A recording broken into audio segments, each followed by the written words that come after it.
জাতীয় স্মৃতিসৌধে মুক্তিযুদ্ধের বীর শহীদদের প্রতি রাষ্ট্রপতির শ্রদ্ধা জানালেন নতুন মন্ত্রী প্রতিমন্ত্রীরাও।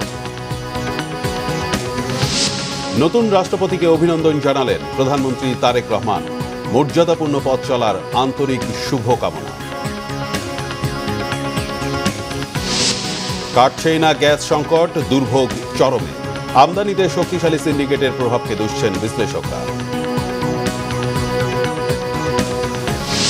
বাংলাদেশ সহ ৭৫ দেশে আরোপ করা ট্রাম্পের ভিসা নীতি বাতিল।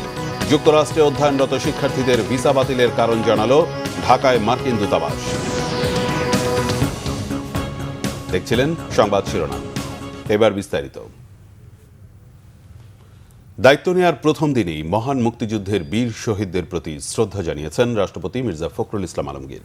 সকালে সাভার জাতীয় স্মৃতিসৌধে শ্রদ্ধা নিবেদন করেন নতুন রাষ্ট্রপতি। আরও জানাচ্ছেন জাহাঙ্গীর আকন্দ। দীর্ঘ রাজনৈতিক সংগ্রাম, গণতন্ত্রের জন্য লড়াই, কারাবরণ আর নানা প্রতিকূলতা পেরিয়ে দেশের ২৩তম রাষ্ট্রপতি হিসেবে দায়িত্ব গ্রহণ করেন মির্জা ফখরুল ইসলাম আলমগীর। প্রথম রাষ্ট্রীয় কর্মসূচি হিসেবে সকালে সাভারের জাতীয় স্মৃতিসৌধে আসেন নতুন রাষ্ট্রপতি। সকাল 10:30টায় সাভারের জাতীয় স্মৃতিসৌধে মহান মুক্তিযুদ্ধের বীর শহীদদের প্রতি ফুলেল শ্রদ্ধা জানান রাষ্ট্রপতি মির্জা ফখরুল ইসলাম আলমগীর। পুষ্পস্তবক অর্পণ করে শহীদদের স্মৃতির প্রতি গভীর শ্রদ্ধা জানিয়ে কিছুক্ষণ নীরবে দাঁড়িয়ে থাকেন রাষ্ট্রপতি।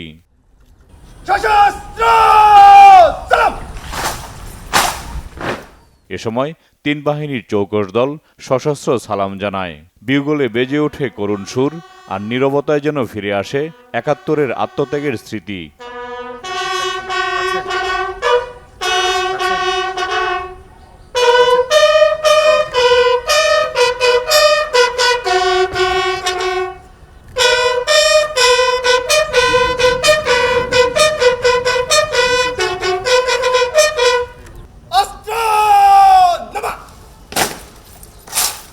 অনুষ্ঠানে মুক্তিযুদ্ধ বিষয়ক প্রতিমন্ত্রী ইশরাক হোসেন ও ৩ বাহিনীর প্রধান উপস্থিত ছিলেন। পরে স্মৃতিসৌধের পরিদর্শন বইয়ে স্বাক্ষর করেন রাষ্ট্রপতি। স্মৃতিসৌধের আঙিনায় একটি গাছের চারা রোপণ করেন রাষ্ট্রপতি মির্জা ফখরুল ইসলাম আলমগীর।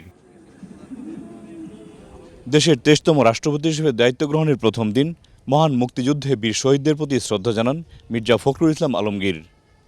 বিএনপির দুর্দিনে তিনি যেভাবে দলকে মহাপ্রাচীরের মতো আগলে রেখেছিলেন, আগামী দিনেও দেশের স্বাধীনতার সার্বভৌমত্ব রক্ষায় অত্যন্ত প্রহরীর ভূমিকায় থাকবেন, এমনটাই প্রত্যাশা সাধারণ মানুষের। জাহাঙ্গীর আকন্দ, বাংলাভিশন, সাভার জাতীয় স্মৃতিসৌধ, ঢাকা। এদিকে সাভারে জাতীয় স্মৃতিসৌধে মুক্তিযুদ্ধের বীর শহীদদের প্রতি শ্রদ্ধা জানিয়েছেন নবনিযুক্ত মন্ত্রী প্রতিমন্ত্রীরা। দুপুরে জাতীয় স্মৃতিসৌধে শহীদদের প্রতি শ্রদ্ধা জানান নতুন ৫ মন্ত্রী প্রতিমন্ত্রী। স্থানীয় সরকার মন্ত্রী ডক্টর আব্দুল মঈন খান, তথ্যমন্ত্রী আন্দালিব রহমান পার্থ, বেসামরিক বিমান পরিবহন ও পর্যটন মন্ত্রী রাশেদুজ্জামান মিল্লাত, ধর্ম প্রতিমন্ত্রী শামীম কায়সার লিঙ্কন এবং পররাষ্ট্র প্রতিমন্ত্রী হুমায়ুন কবির। পরে তাদের শেরেবাংলা নগরে বিএনপির প্রতিষ্ঠাতা প্রয়াত রাষ্ট্রপতি জিয়া রহমান এবং সাবেক প্রধানমন্ত্রী খালেদা জিয়ার সমাধিতেও শ্রদ্ধা জানানোর কথা রয়েছে। এর আগে সকালে পার্বত্য চট্টগ্রাম বিষয়ক মন্ত্রী সাচিং প্রু প্রয়াত রাষ্ট্রপতি জিয়া রহমান এবং সাবেক প্রধানমন্ত্রী খালেদা জিয়ার সমাধিতে শ্রদ্ধা জানান।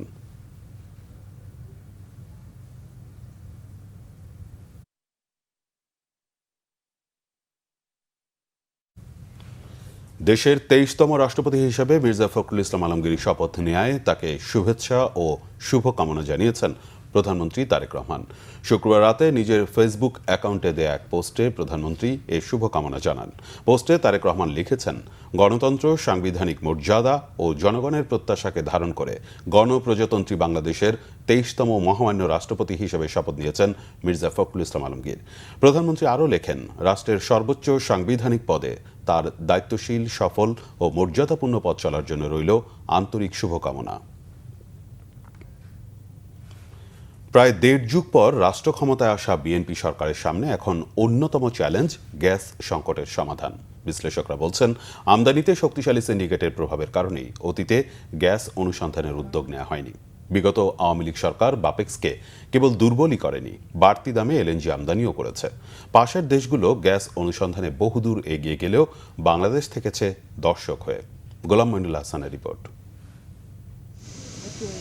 একসময় বলা হয়েছিল বাংলাদেশ ভাসছে গ্যাসের উপর। বাস্তবে এখন বাসাবাড়িতে ঠিক মতো গ্যাস নেই, সিএনজি স্টেশনগুলোতে হাহাকার, আর গ্যাসের চরম সংকটে শিল্প কারখানা। বিশ্লেষকরা বলছেন, অনুসন্ধানে বাপেক্সের সক্ষমতা না বাড়িয়ে 2018 সালে আওয়ামী লীগ সরকার যায় ব্যয়বহুল এলএনজি আমদানির দিকে, অথচ পাশের দেশগুলো সক্ষমতা অর্জন করে এখন বিদেশীয় তেল গ্যাস অনুসন্ধানে কাজ করছে। 2024 বা 25 পর্যন্ত যে সরকারগুলি ছিল তারা নিজেদের গ্যাস আহরণ এবং উন্নয়ন না করে একটা সিন্ডিকেটের প্রভাবে গ্যাস আমদানির দিকে গেছে। সরকার 6 মাস ধরে এসছে, এই সরকার কিন্তু একটা সংকট নিয়ে এসছে।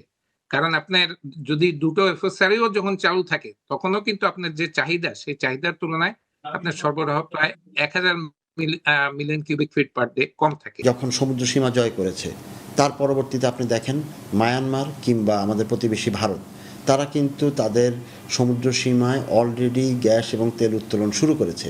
সে জায়গায় আমরা কোথায় আছি? আমরা দর্শকের ভূমিকায় আছি।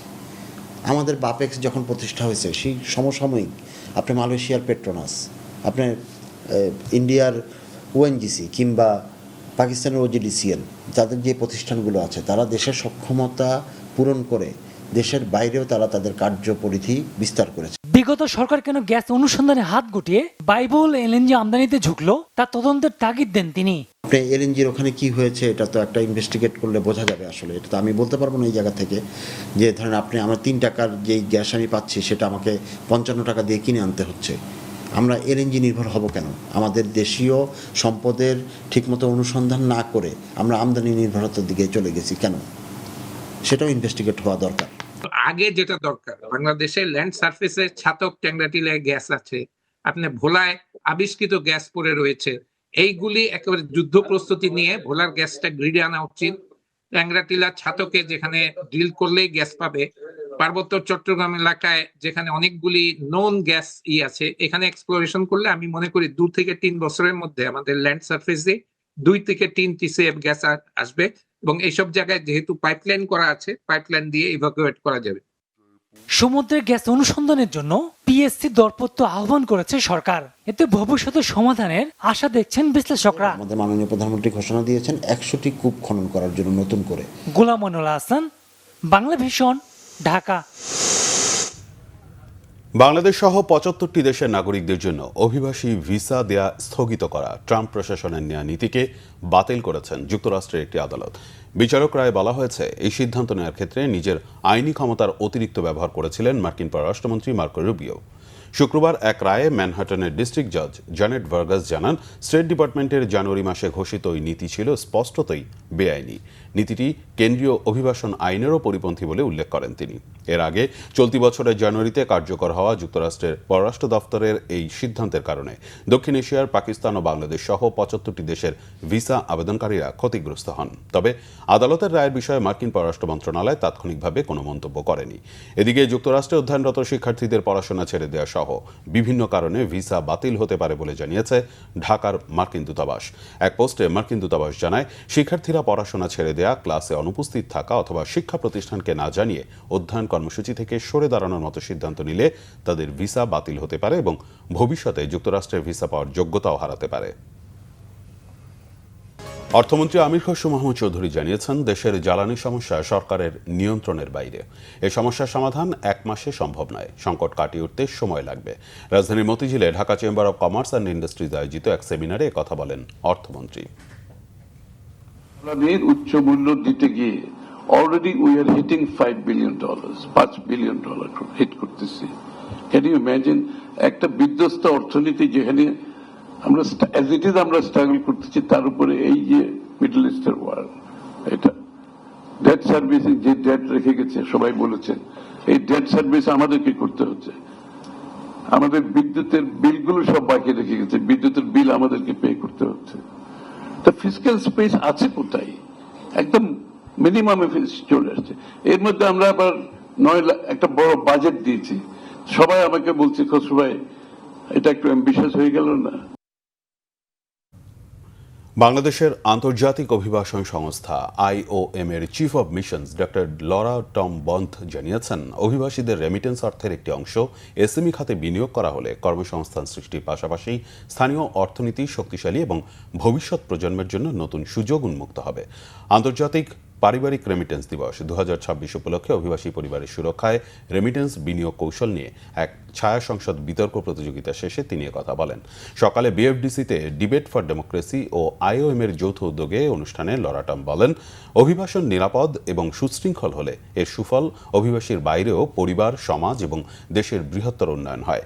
প্রতিটি রেমিটেন্স বাংলাদেশি অভিবাসীদের কঠোর পরিশ্রম, সহনশীলতা ও প্রতিশ্রুতির সাক্ষ্য বহন করে বলেও মন্তব্য করেন IOM মিশন চিফ। চট্টগ্রাম নগরীর পতেঙ্গায় HSC পরীক্ষা দিতে যাওয়ার পথে ক্রেনের সঙ্গে ধাক্কা লেগে নাফিসা নওয়াল নামের এক শিক্ষার্থী নিহত হয়েছেন। সকালে পতেঙ্গার নেভি হাসপাতাল গেটের বিপরীত পাশে এই দুর্ঘটনা ঘটে। নিহত নাফিসা নওয়াল CMP স্কুল অ্যান্ড কলেজের শিক্ষার্থী। তিনি পতেঙ্গার কাঠগড় এলাকার মামুন মিয়ার মেয়ে। চট্টগ্রাম মেডিকেল কলেজ চমেক হাসপাতাল পুলিশ বক্সের ইনচার্জ AI নুরুল আলম আশিক জানান, HSC পরীক্ষা দিতে যাওয়ার সময় নেভি হাসপাতাল গেটের বিপরীত পাশে রাস্তায় একটি ক্রেনের সঙ্গে ধাক্কা লাগে নাফিসার। পরে উদ্ধার করে চট্টগ্রাম মেডিকেল কলেজ হাসপাতালে নেওয়া হলে সেখানে কর্তব্যরত চিকিৎসক তাকে মৃত ঘোষণা করেন। খাগড়াছড়ির দীঘিনালায় ক্লাউড ব্লাস্ট বা মেঘ বিস্ফোরণে সৃষ্ট বৃষ্টিতে নিচু এলাকা প্লাবিত হয়েছে।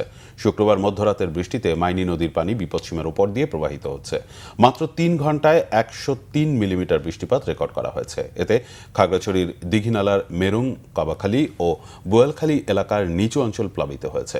দীঘিনালা মেরুং সড়কের উপর দিয়ে পানি প্রবাহিত হচ্ছে। পানিতে ডুবে গেছে আমন ক্ষেত। অনেক এলাকায় পানি বেড়ে যাওয়ায় ঘরবাড়িতে পানি ঢুকে গেছে। আকস্মিক বৃষ্টির কারণে ভোগান্তিতে পড়েছেন স্থানীয় বাসিন্দারা। এছাড়া পাহাড় ধসের কারণে খাগড়াছড়ি দীঘিনালা সড়কে যানবাহন চলাচল ব্যাহত হচ্ছে। জীবনের ঝুঁকি নিয়েই চলছে ঝালকাঠির কাঠালিয়া উপজেলার প্রধান ডাকঘরের কার্যক্রম। জরাজীর্ণ পাকা এ ভবনটিতে কর্মকর্তা কর্মচারীরা জীবনের ঝুঁকি নিয়ে চালাচ্ছেন দাপ্তরিক কাজ। তবে শিগগিরই ডাকঘরের জরাজীর্ণ অবস্থার সমাধান করার আশ্বাস দিলেন উপজেলা নির্বাহী অফিসার। ঝালকাঠি প্রতিনিধি মোহাম্মদ মাসুদুল আলমের পাঠানো তথ্য ছবিতে দেখুন ডেস্ক রিপোর্ট। ডাকঘরটি দেখলেই মনে পড়ে যায় এদেশে কোনো এক সময় ব্রিটিশের শাসন ছিল। ঝালকাঠির কাঠালিয়া উপজেলার প্রধান ডাকঘরটি প্রতিষ্ঠিত ব্রিটিশ আমলের। তবে এ ডাকঘরের বর্তমান ভবনটি 1992 সালে নির্মাণ করা হয়। ঠিকাদারি প্রতিষ্ঠান নিম্নমানের মালামাল দিয়ে কাজ করায় কয়েক বছর যেতে না যেতেই ছাদ ও দেয়াল চুইয়ে পানি পড়তে শুরু করে। এর মধ্যে দু একবার দায়সারা মেরামতের কাজ করলেও তা কোনো কাজে আসেনি। এখন জরাজীর্ণ ভবনটি পানিতে ভিজেই দাপ্তরিক কাজ করতে হয় পোস্টমাস্টারকে। ডাকঘর ভবনটি পুরাতন ও জরাজীর্ণ হওয়ায় পিলার ও বিমের পলেস্তরা খসে পড়ে রড বের হয়ে গেছে। শুধু তাই নয়, খসে পড়ছে ছাদের পলেস্তরাও। দেয়ালের বাইরেও ভেতরের পলেস্তরা খসে ইট বের হয়ে গেছে। যে কোনো সময় ঘটতে পারে বড় ধরনের দুর্ঘটনা।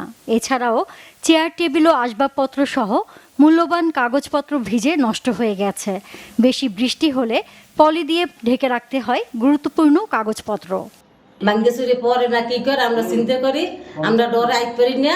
কাঠালিয়া থানার পোস্ট অফিস ওই উপরে চলটা ভাঙ্গে পড়ে, যে কোনো মুহূর্তে মানুষ অ্যাক্সিডেন্ট করতে পারে। এটা অচিরেই যাতে হয়, এই ব্যবস্থা যাতে হয়, এইরকম একটা পদক্ষেপ গভর্নমেন্টের নেওয়া উচিত। যাতায়াতের ব্যবস্থাও ভালো না, বাঙ্গাচুরা ভিতরে বসার জায়গাও ভালো না, দ্রুত এটা মেরামত হওয়া দরকার। এদিকে এ বিষয়ে ঊর্ধ্বতন কর্তৃপক্ষকে জানানো হয়েছে বলে জানালেন উপজেলা নির্বাহী অফিসার। শিগগিরই সংস্কারের আশ্বাস তাদের।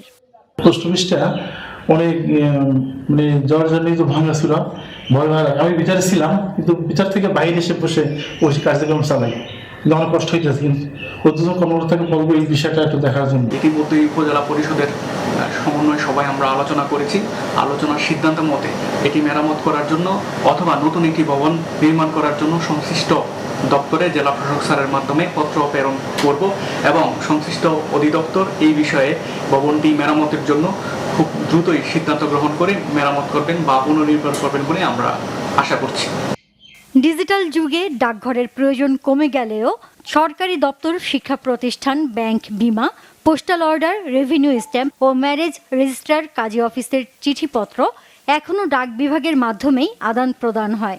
তাই প্রতিদিনই সচল থাকে ডাক বিভাগ। আর তাই দ্রুত নতুন ভবন নির্মাণ করার দাবি এলাকাবাসী ও সংশ্লিষ্টদের। Bangla vision news desk. সংবাদ শেষ করব শিরোনামগুলো আরেকবার জানিয়ে। জাতীয় স্মৃতিসৌধে মুক্তিযুদ্ধের বীর শহীদদের প্রতি রাষ্ট্রপতির শ্রদ্ধা জানালেন নতুন মন্ত্রী প্রতিমন্ত্রীরাও। নতুন রাষ্ট্রপতিকে অভিনন্দন জানালেন প্রধানমন্ত্রী তারেক রহমান। মর্যাদাপূর্ণ পথ চলার আন্তরিক শুভকামনা। কাটছেই না গ্যাস সংকট, দুর্ভোগ চরমে। আমদানিতে শক্তিশালী সিন্ডিকেটের প্রভাবকে দুষছেন বিশ্লেষকরা। বাংলাদেশ সহ ৭৫ দেশে আরোপ করা ট্রাম্পের ভিসা নীতি বাতিল। শর্ত না মানলে বাতিল হতে পারে বাংলাদেশি শিক্ষার্থীদের ভিসা, সতর্ক করল মার্কিন দূতাবাস। এই ছিল এখনকার মতো। পরের সংবাদ বিকেল ৪টায়, এর আগে ৩টায় রয়েছে নিউজ টপ 10 দেখার আমন্ত্রণ রইল।